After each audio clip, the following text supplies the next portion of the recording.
गीता सत्संग में आप सभी का स्वागत। जहां हम भगवत गीता के 10वें अध्याय को राना सर से जानने का प्रयास कर रहे हैं। आज बारी है श्लोक 7 की ओर बढ़ने की। सर को प्रणाम और निवेदन कि आज के गीता सत्संग की शुरुआत करें।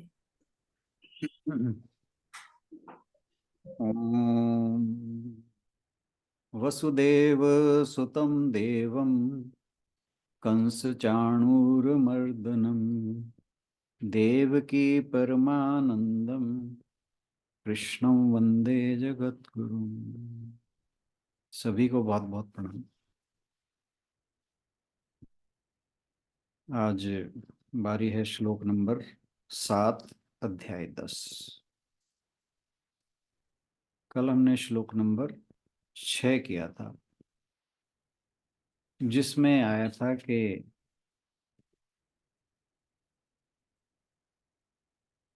महर्षय सप्त पूर्वे चत्वारो मनवस्तथा मदभावा मानसा जाता येषाम लोक इमः प्रजा। के 7 महर्षि और उनसे भी पहले होने वाले 4 सनकादिक ऋषि तथा 14 मनु, ये सब के सब मेरे मन से पैदा हुए और मेरे में श्रद्धा भक्ति रखने वाले हैं। और इस संसार में जितने भी प्रजा हैं, ये इन्हीं के कारण है।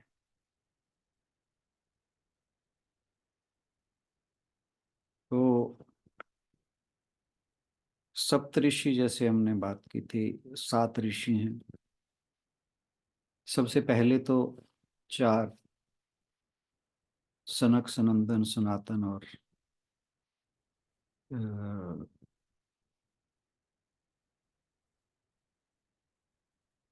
सनत कुमार, ये 4 जो थे, इन्हें 4 कुमार कहा जाता।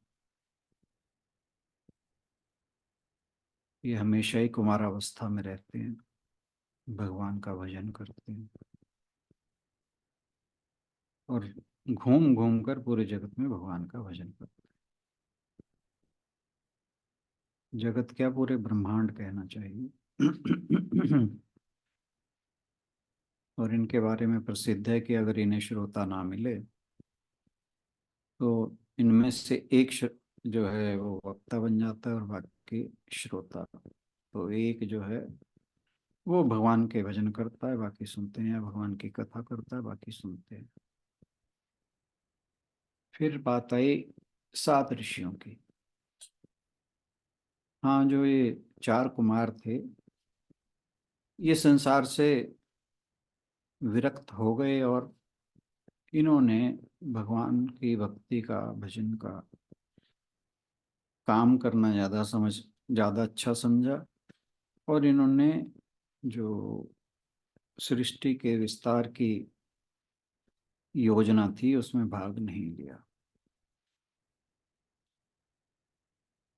और फिर आती है बात 7 ऋषियों की और 14 मनुओं की।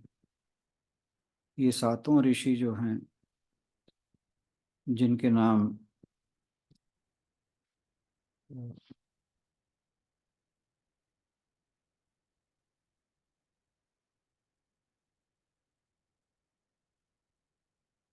नाम तो खैर याद मुझे नहीं है।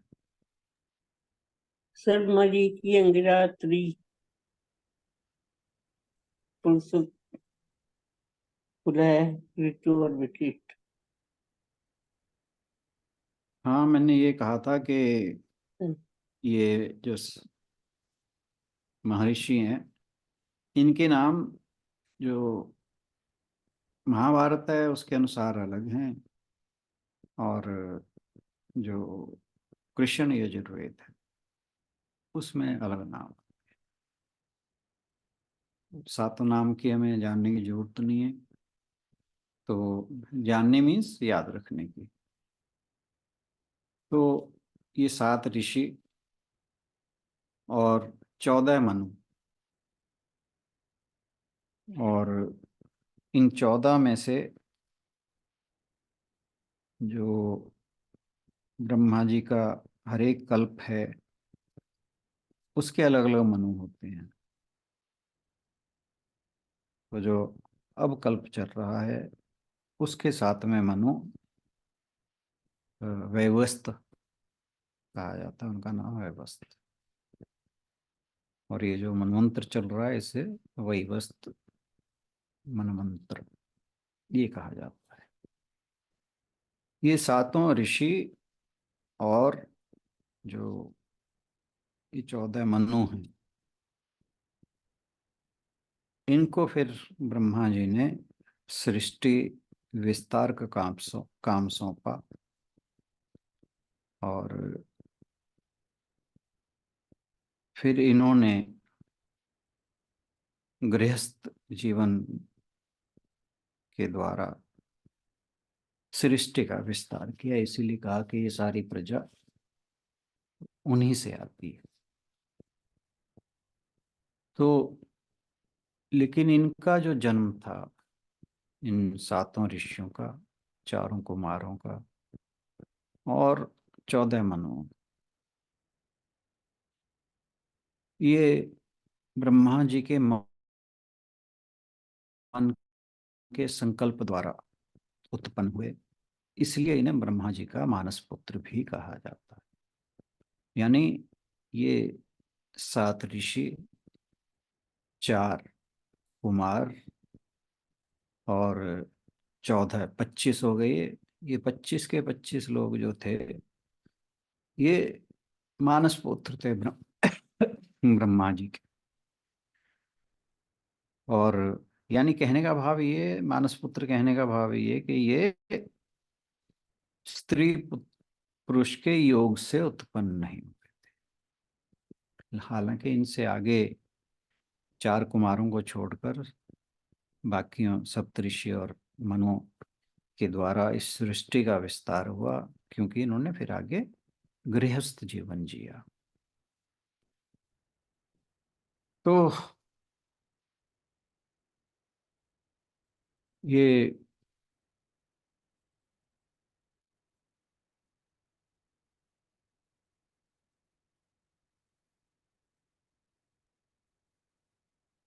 एक और चीज मैंने जो पढ़ी वो शेयर कर लूं कि सृजन की प्रवृत्ति अंतःकरण के 4 भागों में व्यक्त होती है, तभी किसी प्रकार का निर्माण कार्य होता है। तो जो अंतःकरण के 4 भाव हैं, 4 भाग, उनमें जो है सर्जन की प्रवृत्ति व्यक्त होती है और उसके बाद ही निर्माण कार्य होता है। वे 4 भाग हैं, मन, बुद्धि, चित्त और अहंकार। और इन चारों को, जो ये 4 मानस पुत्र हैं, सनत कुमार, सनक, सनातन और सनंदन, उनके द्वारा वो इनको रिप्रेजेंट करते हैं, मन, बुद्धि, अहंकार। तो इस तरह से एक ही श्लोक में समष्टि और व्यष्टि, व्यष्टि का मतलब सिंगुलर और समष्टि का मतलब प्लूरल। प्लूरल यहाँ पे आ गया, जो पूरा ये संसार है, पूरी सृष्टि है, उसमें उसको समष्टि से के भाव से बताया जाता है। और व्यष्टि जो है वो सिंगुलर है, इंडिविजुअल है। तो एक ही श्लोक में समष्टि और व्यष्टि की सृष्टि के कारण बताए गए हैं। समष्टि की, जो समष्टि सृष्टि है उसकी उत्पत्ति और स्थिति के लिए जो महत तत्व है, महत तत्व अहंकार और पंच तन्मात्राएं कारण है, जबकि व्यष्टि सृष्टि का निर्माण मन, बुद्धि, चित्त और अहंकार की क्रियाओं से होता है। तो जो सप्तऋषि हैं वो समष्टि सृष्टि के तथा 4 मानस पुत्र व्यष्टि सृष्टि के निमित्त और उपादान कारण। हालांकि इससे बात वही है कि भगवान जी जो बताना चाहते हैं कि ये जो विभूतियां हैं, सप्तऋषि, 4 कुमार, 14 मनु, ये सारे जो हैं मेरी ही अभिव्यक्तियां हैं। कहने का भाव ये है कि ये जो कुछ भी हो रहा है संसार में, हमें जो भी कुछ विशेष चीज दिखाई देती है, क्योंकि इन सप्तऋषियों, 4 कुमारों और 14 मनुओं, इनको विशेष व्यक्ति जाना जाता है, क्योंकि ये ब्रह्मा जी के मानस पुत्र हैं। और जहां भी किसी भी चीज की विशेषता है, वो भगवान की अभिव्यक्ति है, वो भगवान की महिमा है। क्यों? क्योंकि इन सब का मूल कारण जो है वो भगवान स्वयं है। मेन बात इस श्लोक में जो समझने की वो ये है। चलिए अगले श्लोक पे चलते हैं। श्लोक नंबर 7। आशु बहन से अनुरोध के श्लोक पढ़ें, फिर हम इस पर चर्चा करेंगे। जी सर। एतां विभूतिं योगञ्च मम यो वेत्ति तत्त्वतः सो विकल्पेन योगेन युज्यते नात्र संशयः। एताम, इस सारे, विभूतिम, ऐश्वर्य को, योगम, योग को, च, भी, मम, मेरा, यह, जो कोई, वेति, जानता है, तत्वतः, सही सही, सह वह, अविकल्पेन, निश्चित रूप से, योगेन, भक्ति से, युज्यते, लगा रहता है, न, कभी नहीं, अत्र, यहाँ, संशय, संदेह या शंका, जो मेरे इस ऐश्वर्य तथा योग से पूर्णतया आश्वस्त है, वह मेरी अनन्य भक्ति में तत्पर होता है, इसमें तनिक भी संदेह नहीं है। आपने शायद एक शब्द का उच्चारण गलत किया। ये जो पहला शब्द है दूसरे पार्ट का, सो विकल्पेन, हाँ, विकल्पेन नहीं है, ये विकम्पेन है। चेक करो जरा, क्या आपके पास गलत आ रहा है? ये इसमें गलत लिखा है सर, इसमें गलत है। ठीक है, आप कह रहे हैं ये साधक संजीवनी में सो विकम्पेन है। हाँ, तो ये ठीक है, सॉरी। सो विकम्पेन, इस तरह से। ठीक है। चलिए, ये जो सारा ब्रह्मांड है ये भगवान की ही रचना है।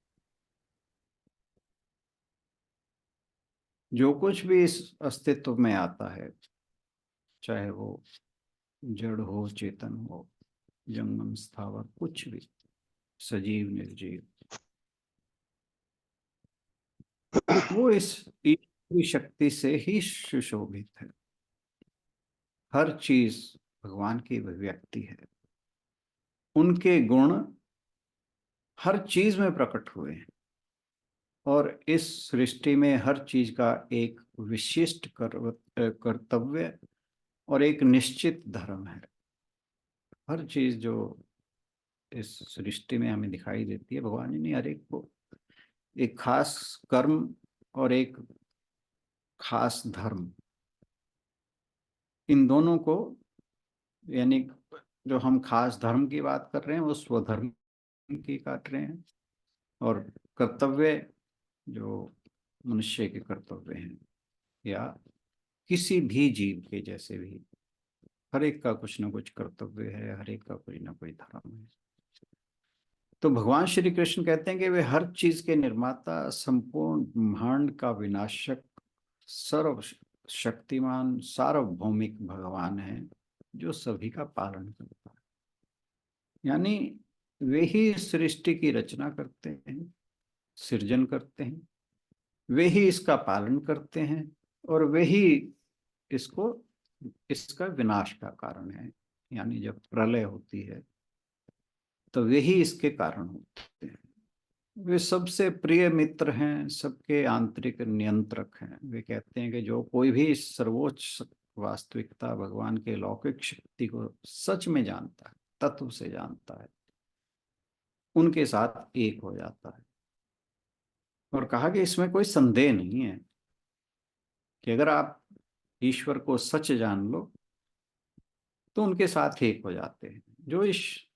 जो ईश्वर की शक्ति पारलौकिक और अद्भुत, इस अद्भुत शक्ति को देखता है और रहस्य को प्राप्त कर लेता है, तो उसे उन पर पूरा भरोसा हो जाता है। क्योंकि जो हमारा भरोसा है, हमारी श्रद्धा है, ये हमेशा कुछ ना कुछ प्रमाण चाहती है। हमारा मन ही ऐसा है। हमारे मन में किसी के प्रति श्रद्धा तभी उत्पन्न होती है कि ये बहुत ही बड़ी चीज है, जब हमें उसका कुछ प्रमाण मिलता हो। तो एक भक्त को जब वो देखता है कि भगवान की माया इतनी अद्भुत है, उसकी रचना जो है इतनी अद्भुत है, तो उसके अंदर श्रद्धा उत्पन्न हो जाती है और वह अपने आप को उनके प्रति पूरी तरह समर्पण कर देता है।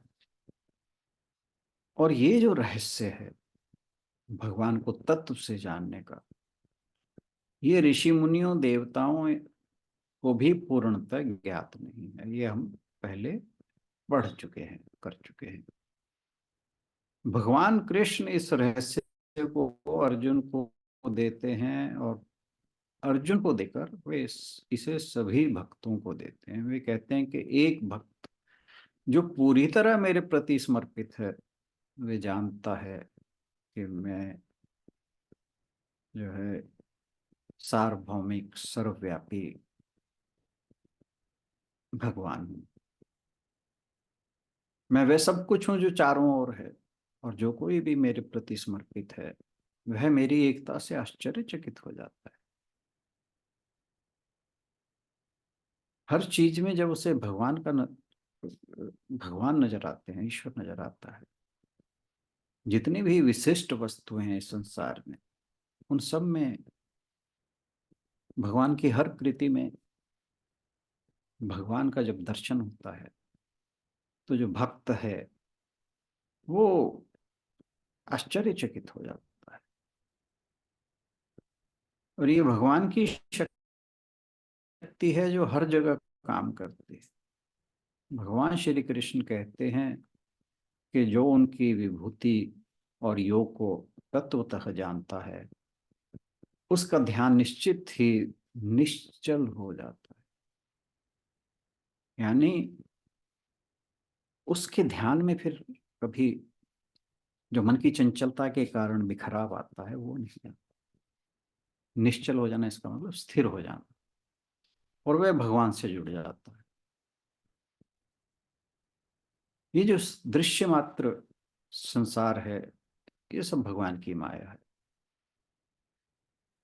वासुदेव सर्वमिति, एक वही वासुदेव हैं जो हर जगह हैं, हर सर्वत्र परिपूर्ण हैं। और इस बात को जानना ही उन्हें तत्व से जानना है। इस श्लोक में भगवान की विभूति और योग को तत्व से जानने का फल बताया है। एताम विभूति योगम, जो वास्तव में जानते हैं मेरी विभूति और योग ब्रह्मांड के रूप में मेरी इस अभिव्यक्ति और उस अभिव्यक्ति के लिए बनी शक्ति। विभूति का अर्थ है अभिव्यक्ति की शक्ति, योग का अर्थ है वह शक्ति जिसने उस अभिव्यक्ति को जन्म दिया।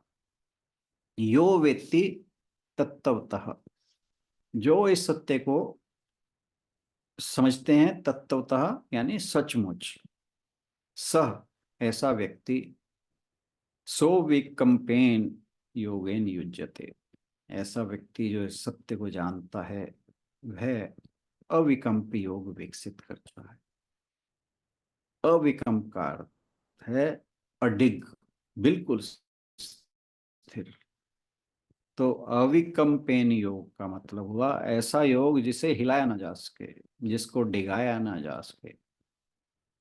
हम भी जब ध्यान में बैठते हैं तो हम चाहते हैं कि हमारा मन स्थिर हो, हमारी बुद्धि स्थिर हो, हमारा जीवन स्थिर हो। और जब ऐसा होगा तब हम मजबूत और स्थिर रहेंगे। और ऐसे व्यक्ति अविकम्पेन योग को कैसे प्राप्त करते हैं? नात्र संशय, इसमें कोई संदेह नहीं कि वह उस अविकम्प योग स्थिर मन को प्राप्त कर लेता है। एक स्थिर मन मानव शारीरिक व्यक्तित्व के एक पहलू अर्थात आंख में परिलक्षित होता है। यानी जो मन की स्थिरता है वो आंख में परिलक्षित होती है। यानी आंख, आपकी आंख देख के पता लग जाता है कि आपका मन स्थिर है या नहीं। क्योंकि जब आंख स्थिर हो तो आप इसे मान सकते हैं कि मन भी स्थिर है। लेकिन यदि आंख अस्थिर है तो इसका मतलब है मन भी अस्थिर है। आपने अगर किसी भी सिद्ध पुरुष से आपका कभी साक्षात्कार हुआ, मिलन हुआ, तो आप पाएंगे कि उनकी आंखें जो है ना बहुत स्थिर होती हैं। मैं ऐसे व्यक्ति के, ऐसे सिद्ध पुरुष हैं, उनके संपर्क में कुछ टाइम रहा हूं, तो इसलिए मुझे पता है, मैंने इस चीज को महसूस किया है।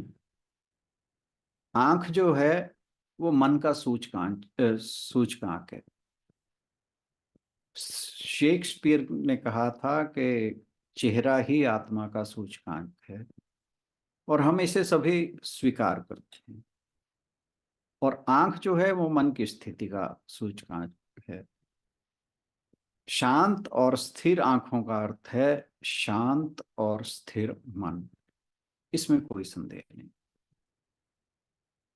तो इसलिए हमारे लिए अच्छा है कि हम उस तरह की स्थिरता विकसित करने का प्रयास करें और आंखों को भी शांत और स्थिर बनाएं। और अगर हम ऐसा कर पाते हैं तो ये एक बहुत शानदार उपलब्धि होगी। लेकिन ये अपने आप नहीं होता, इसके लिए आपको प्रयत्न करना। सारे ब्रह्मांड की उत्पत्ति, स्थिति, प्रवृत्ति ये विभूति का ही स्वरूप है। यह मेरी विभूति परम ऐश्वर्य, निरंकुश स्वतंत्रता को योग अर्थात हे गुणों से रहित, यानी जो दुर्गुण हैं उनसे रहित, जो सुका कुमार्य, सौशील्य, वात्सल्य आदि दिव्य गुण हैं, जो इन्हें जानते हैं उनके अंदर भक्ति उत्पन्न होती है। भगवान राम जटायु की भक्ति को देखकर अपने आप अपनी जटा से धूल झाड़ते हैं और लक्ष्मण जी के रहते हुए भी दाह संस्कार खुद करते हैं। भगवान श्री कृष्ण के बारे में कहा जाता है, जो योगी के ध्यान न आवे, जो सो जसमती के आंगन धावे। और गोपियों के कहने पर एक अंजलि भर छाछ उस पर नाचते हैं, ताही अहीर की छोरियां छछियां भरी छाछ पर नाच नचावे। तो जो भगवान की विभूति को जान लेते हैं उनके अंदर परम भक्ति उत्पन्न होती है और बढ़ती है, और ये अविकम्प योग से उत्पन्न होती है।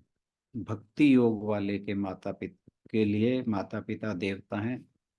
यदि वे हमारे पुण्य कार्यों में विघन डालते हैं तो ये समझना चाहिए कि हमारे पूर्व जन्म के कर्म का फल है। भक्त प्रहलाद के अंदर ऐसी ही भावना थी, वह पिता को दोषी नहीं कहता था। उसके अंदर भक्ति योग अचल हो गया था। पावक भी उसके लिए जल के समान था, यानी आग भी उसके लिए जल के समान थी। इसलिए तुलसीदास जी कहते हैं, भगत शिरोमणि भय प्रहलाद। संक्षेप में इतना जान लेना पर्याप्त है कि यह समस्त विश्व भगवान की ही विभूति है। भगवान कल्याण की आत्यंतिक स्थिति का नाम है। जब समस्त एक्सक्यूज जब सारा अस्तित्व ही भगवत रूप है और उसकी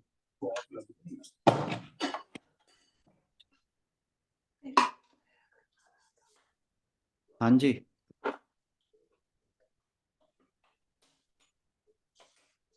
कुसुम हांडा बहन जी कुछ कहना चाह रहे हैं?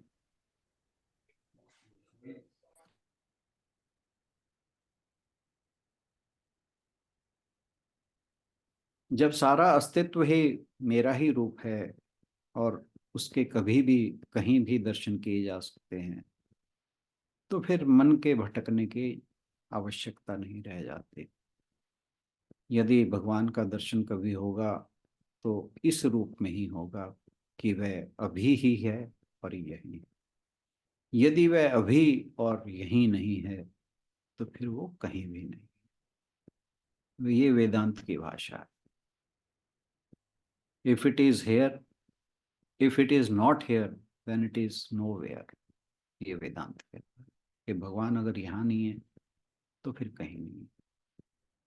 इसे दूसरे रूप में भी समझा जा सकता है, भगवान मेरा अपना रूप है, उसे जानने के लिए कहीं जाने की आवश्यकता नहीं। किसी दूसरे पदार्थ को पाने के लिए कहीं जाकर जाना पड़ता है, कहीं जाना पड़ता है, चलकर जाना पड़ता है। लेकिन जो स्वयं को प्राप्त है उसके लिए कहीं जाना नहीं होता, आपको स्थिर होना होता है, अचल होना होता है।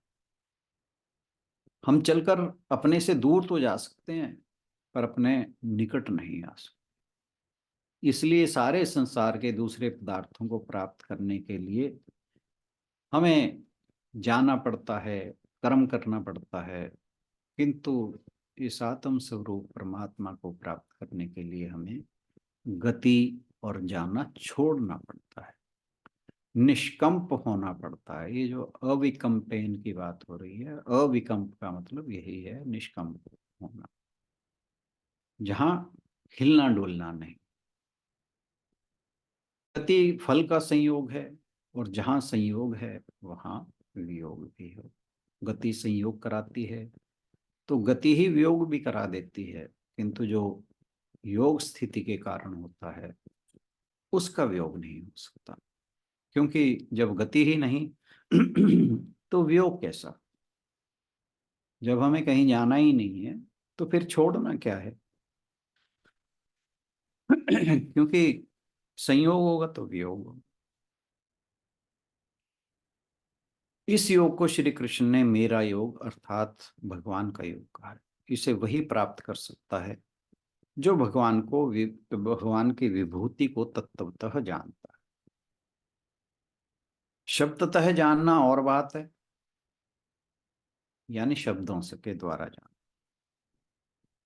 लेकिन तत्वतः जानना और बात है। शब्दतः हम सब कहते हैं कि भगवान सब में है, किंतु हमें राम में तो भगवान दिखता है, रावण में नहीं दिखता। अगर ये बात है तो इस बात का कोई अर्थ नहीं रह जाता कि भगवान सब में है। अगर एक भगवान जो भगवान है वो आपको रावण में तो दिखाई दे रहा है तो, और रावण में नहीं, सॉरी, राम में तो दिखाई दे रहा है और रावण में नहीं दिखाई दे रहा, तो फिर ये जो बात है कि भगवान सब में है वो झूठी पड़ जाती है। तो सच ये है कि भगवान अपनी माया शक्ति के द्वारा अभिव्यक्त होता है, क्योंकि माया त्रिगुणात्मक है, इसलिए वह केवल सात्विक रूप में अभिव्यक्त नहीं होता, राजसी और तामसी रूप में भी अभिव्यक्त होता है। तो जो राजसी है सात्विक को तो हर एक में भगवान दिखेगा, जो राजसी है उसे थोड़ा अलग दिखेगा, लेकिन जो तामसिक है उसे राम और रावण अलग अलग दिखेंगे। तो जो सत्य असत्य, साधु असाधु तथा सुंदर असुंदरों के द्वंद्वों में विभक्त होकर संसार में प्रवृत्त होता है, शुभ अशुभ सभी भाव भगवान की अभिव्यक्ति हैं, किंतु स्वयं भगवान इन दोनों से परे है। जब हम द्वंद्व में छिपे उस द्वंद्वातीत को जान लेते हैं, फिर हमारा ध्यान निश्चल हो जाता है और फिर जो द्वैत है वो अपने आप खत्म हो जाता है। द्वंद्वातीत होना कहें या अद्वैत कहें, एकत्व कहें, इन सब का एक ही अर्थ है। जहाँ चंचलता नहीं वहाँ मन भी नहीं, क्योंकि निश्चलता जो है वो मन की मौत है। परमात्मा हमें इसलिए प्राप्त नहीं होता कि हमारा ध्यान इधर से उधर भटकता है। यह भटकन उस अज्ञान से उत्पन्न होती है जो हम अपने में स्थित भगवान की विभूति को तो देखने नहीं देता और संसार के जो निस्सार वस्तु हैं उनकी कामना किया करता है। वेद में इस कामना को मन की शक्ति कहा है। यदि कामना समाप्त हो जाए तो मन अशक्त होकर, यानी बिना शक्ति का होकर मर जाता है और यहीं पर भटकन जो है वो खत्म हो जाती है। यही संसार का अंत है, यही मोक्ष है और यही परमात्मा का दर्शन है। वे कहते हैं कि यह जान लो कि जब सिर्फ मेरी महिमा और मेरा योग है, फिर और कुछ नहीं है, वही सबका पालन पोषण करता है, परम दयालु, किसी भी चीज से अनासक्त है। जो भी इस सर्वोच्च वास्तविकता को, भगवान की अलौकिक शक्ति को सच में जानता है, उसके साथ एक हो जाता है।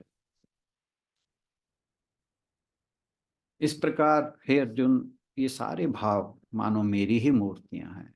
इन्होंने सारा विश्व व्याप्त कर रखा है। इसलिए ब्रह्मा से लेकर कीड़े मकोड़े तक इस सृष्टि में मेरे अलावा कुछ नहीं है। जो इस बात को जान लेता है उसमें ज्ञान की जागृति हो जाती है। तब उसे श्रेष्ठ या कनिष्ठ, अच्छे और बुरे, यानी श्रेष्ठ कनिष्ठ का मतलब बड़ा या छोटा, अच्छा बुरा, ये सब भेदभावों की कल्पनाओं के दुष्स्वप्न नहीं आते। मैं वो हूं, वही मेरी विभूति है और समस्त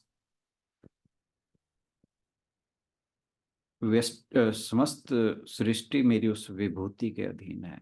इसलिए आत्म योग के अनुभव से इन सबको एक ही आत्म रूप मानना उचित है और आवश्यक है। जो अपने मनोबल की सहायता से इस आत्म योग के द्वारा मेरे साथ मिलकर समरस हो जाता है, वह अत्यंत शुद्ध हो जाता है। इस विषय में संदेह करने के लिए जरा सी भी जगह नहीं है। और हे अर्जुन, जो इस प्रकार अभेद भाव से मेरी भक्ति करता है, उसके भजन की चौखट में प्रवेश करके मेरा रहना आवश्यक हो जाता है। इसीलिए मैंने जो अभेदात्मक भक्ति योग बताया है उसमें किसी प्रकार की शंका नहीं हो सकती। और यह बात छठे अध्याय में स्पष्ट रूप से बताई जा चुकी है कि जिस समय यह भक्ति योग चलता है उस समय उसी समय मृत्यु हो जाए तो बहुत अच्छा है। अब यदि तुम्हारे मन में यह जानने की इच्छा उत्पन्न होती हो कि इस अभेद का स्वरूप क्या है, तो इसे मैं तुम्हें आगे बताऊंगा। भगवान अर्जुन के माध्यम से हमें भी उपदेश दे रहे हैं कि हम उनके दिव्य गुणों का अनुसंधान करें। जो भगवान में स्थित व्यापक शक्ति और उनके कारण होने वाली विविध अभिव्यक्तियों को जानता है, वह दृढ़ और अपरिवर्तनीय योग में उनके साथ एक हो जाता है और शाश्वत आनंद और सद्भाव प्राप्त करता है। योगी को है एहसास होता है कि भगवान और उनके अभिव्यक्तियां एक हैं। वह उनके साथ अपनी एकता के प्रति जागरूक है। अभिव्यक्तियों वाले ब्रह्म का ज्ञान अव्यक्त निरपेक्ष ब्रह्म के ज्ञान का मार्ग है। जब हम भगवान के साकार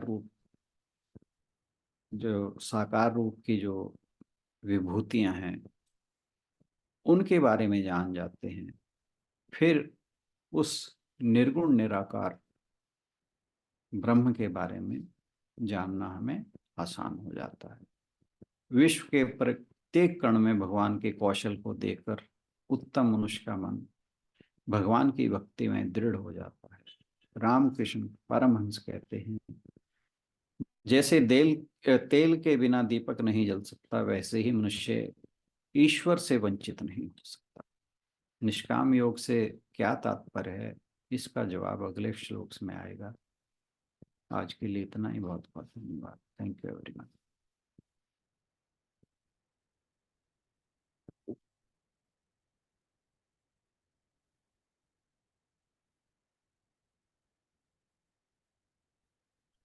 कुछ जानना चाहें आप इस श्लोक के बारे में, कुछ आप अपनी बात रखना चाहें,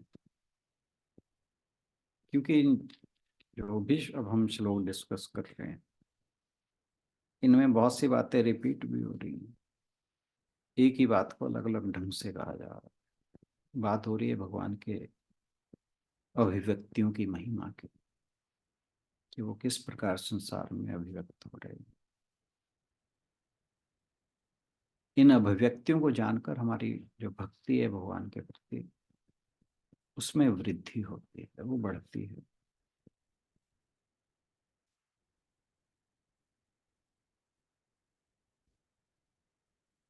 हाँ जी, फिर समापन करें कि किसी को कुछ कहना है?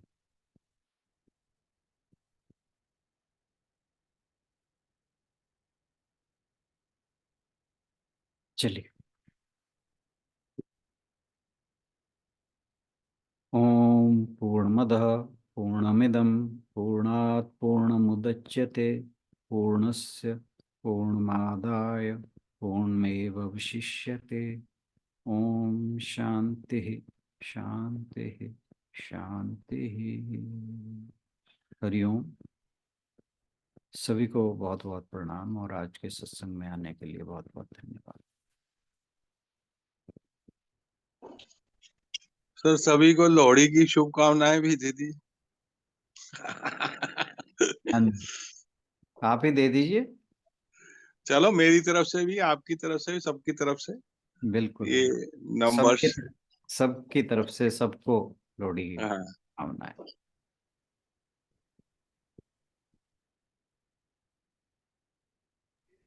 सर आपको भी बहुत बहुत मुबारक लोहड़ी की, सबको। हाँ, thank you thank you. Class चल रही थी, थोड़ी देर बाद बेल हो जाती थी, बच्चे लोहड़ी मांगने आ रहे हैं। मैं कहा आज तो मेरी हाजिरी लगी है और कुछ नहीं। हाँ, वो आवाज आ जाती थी मैंने। हाँ जी, मुझे मुझे पता ही नहीं माइक ऑन है, मुझे नहीं पता। वो जी। ऑन रह गया गलती से, जहाँ हाथ लग गया पता नहीं। पर मैं क्लास मिस नहीं करना चाहती थी, पर मैं क्या जो होएगा देखी जाए, कुछ तो कान में पड़ ही रहा है ना। भगवान के नाम का तो कुछ भी कान में पड़ हाँ जाए, जी, हाँ जी, बस बस। वाकई। हाँ, भगवान के नाम का कीर्तन और स्मरण वो बड़ा शांति सी मिलती है सर।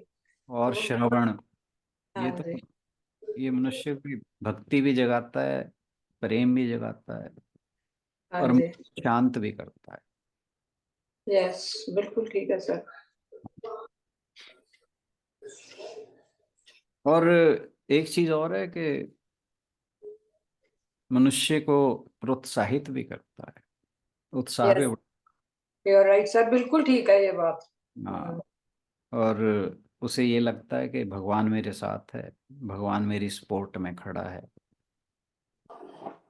तो प्रेरणा तो मिलती है सर, इसमें कोई शक नहीं है। इसका सत्संग का जो वास्तव में सत्संग है, हाँ उस जी, हाँ जी। बहुत लाभ है।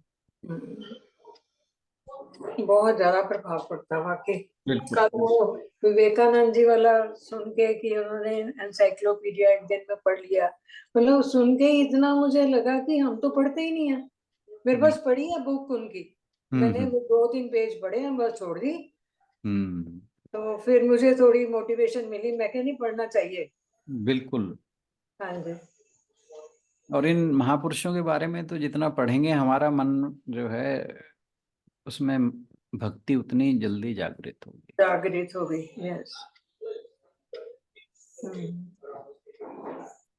चलिए, thank you sir, thank you very much, sorry for नहीं इंटरफेरेंस, नहीं नहीं नहीं, अरे नहीं, इनकन्वीनियंस हुई तो कोई कोई कोई। ऐसा कुछ नहीं। हाँ, ये है कि थोड़ा सा डिस्टर्बेंस तो होती है सर। हाँ, सबको ही लगता है कि भी पता नहीं क्या बोला जा रहा है, दूसरों को समझने में दिक्कत होती है, और कोई बात हाँ जी, हाँ जी, चलो ठीक है सर। नहीं। कोई और कुछ कहना चाहे तो हम, नहीं तो हम चलते हैं।